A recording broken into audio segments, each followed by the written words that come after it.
CM Revanth Reddy పెను సంచలన నిర్ణయం తీసుకోబోతున్నాడా? తెలంగాణ రాజకీయాల్లో వాడేవేడి తప్పదా? అసెంబ్లీకి హాజరు కాని ఎమ్మెల్యేలపై అనర్హత వేటు తప్పదా? లాంటి మరిన్ని విషయాలను ఈ వీడియోలో తెలుసుకుందాం. దానికంటే ముందుగా మా విక్రమ్ టీవీ ఛానల్ని సబ్స్క్రైబ్ చేసుకోండి. లేటెస్ట్ అప్డేట్ కోసం పక్కనే ఉన్న బెల్ ఐకాన్ను కొట్టండి. ఇక వివరాల్లోకి వెళ్దాం.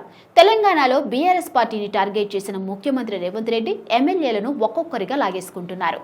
అయితే ఇప్పుడు ఆయన కేసీఆర్ను టార్గెట్ చేసినట్లుగా కనిపిస్తుంది. అసెంబ్లీలో జరిగిన పరిణామాలపై మీడియాతో ఇష్టాగోష్ఠిగా మాట్లాడిన రేవంత్ రెడ్డి సమయం సందర్భాన్ని బట్టి కొంతమందిపై అనర్హత వేటు కూడా పడుతుందని చెప్పారు.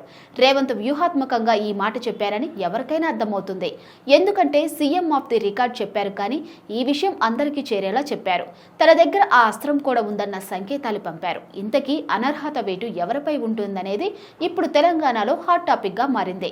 గతంలో కూడా పలువురుపై అనర్హత వేటు వేసిన సందర్భాలు ఉన్నాయి. శాసనమండలి చైర్మన్ గా ఉన్న స్వామి గౌడ్పై దాడి చేశారన్న కారణంతో కోమటిరెడ్డి వెంకటరెడ్డి, సంపత్ కుమార్లపై అప్పటి స్పీకర్ అనర్హత వేటు వేశారు.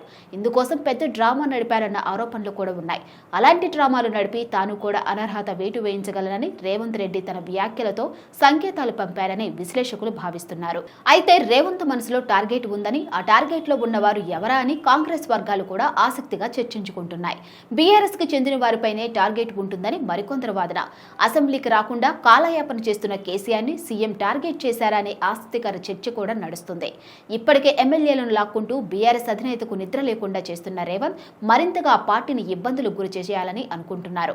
కాంగ్రెస్ ప్రతిపక్షంలో ఉండగా తనను ఎన్ని విధాలుగా ఇబ్బందులు గురి చేశారో గుర్తు చేసుకుంటున్న రేవంత్ అంతకంతకు దెబ్బతీయాలని కంకణం కట్టుకున్నారని తెలుస్తుంది. ఇక ఇందులో భాగంగానే ప్రతిపక్ష బీఆర్ఎస్ ను దెబ్బ కొడుతున్నారు. ఇప్పుడు అనర్హత పేరుతో కీలక నేతపై వేటు వేస్తే దెబ్బకు దెబ్బ తీసినట్లు ఉంటుందని రేవంత్ భావిస్తున్నారు. అసెంబ్లీకి హాజరు కాని కేసీఆర్ పై అనర్హత వేటు వేయించడానికి నిబంధనలు అనుకూలంగా ఉన్నాయని పరోక్షంగా సంకేతాలు పంపిస్తున్నారు రేవంత్. అదే సమయంలో అసెంబ్లీలో అనుచిత ప్రవర్తన దగ్గర నుంచి ఏదో ఒక కారణం చూపి స్పీకర్తో అనర్హత వేటు వేస్తే గులాబీ పార్టీని కాంగ్రెస్ లో కలిపేలా దారికి తెచ్చుకోవచ్చని, ఆ విధంగా అధినేత్రి సోనియా గాంధీని ప్రసన్నం చేసుకోవచ్చని రేవంత్ ప్లాన్ చేస్తున్నట్లు విశ్లేషకులు అంటున్నారు.